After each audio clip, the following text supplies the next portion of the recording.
আজকে তাজা খবর। আমি এক সপ্তাহ আগে ভিডিও দিয়েছিলাম এই ভুঁইটায়, ঠিক আছে। এটা কামাল চাচার ভুঁই, এই নিচে বান লেগেছিলো, এটা পগার, ঠিক আছে। এটা পুরো বান লেগে আছে এখানে। তা পানি মরেও নি, পানি বাড়েও নি। দুঃখজনক বিষয় যে আমার চাষি ভাইদের এবং চাচাদের অনেক ধান নষ্ট হয়ে গেছে। কিন্তু গত 4-5 দিন ধরে পানি দাঁড়িয়ে আছে, না মরছি না বাঁচছি, একটু বাড়া মরেছি।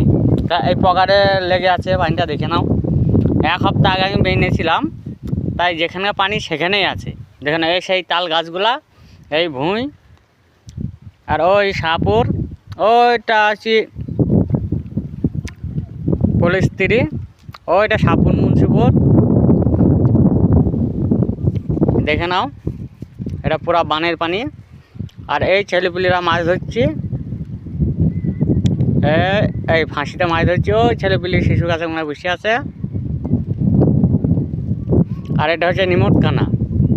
এই নিমতখানার পগারে পানি লেগে আছে। এটা হচ্ছে বাবলু চাচা করেছে এই ভুঁইটা। তা সেদিনকে রশিদেভাবে ঘেরে গেল। তা তোমরা কেউ ভুঁয়ে নামবা না, যারা মাছ ধরতে চাচ্ছ বাচ্চা বাচ্চা ছেলেরা ভুঁয়ে নামবা না।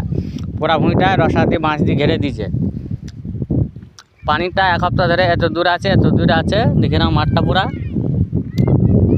আর ওটা হচ্ছে আমাদের গ্রাম।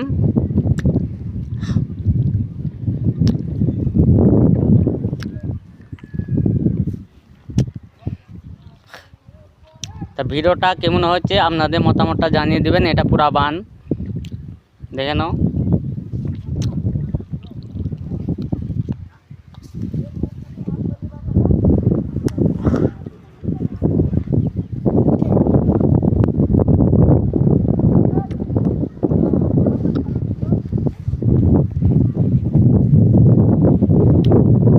ওই দেখো মাছ পেয়েছে,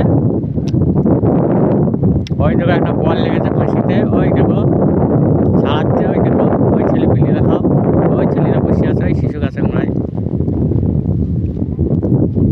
এটা হচ্ছে নিমতখানা পুরা পগারে বানটা লেগে।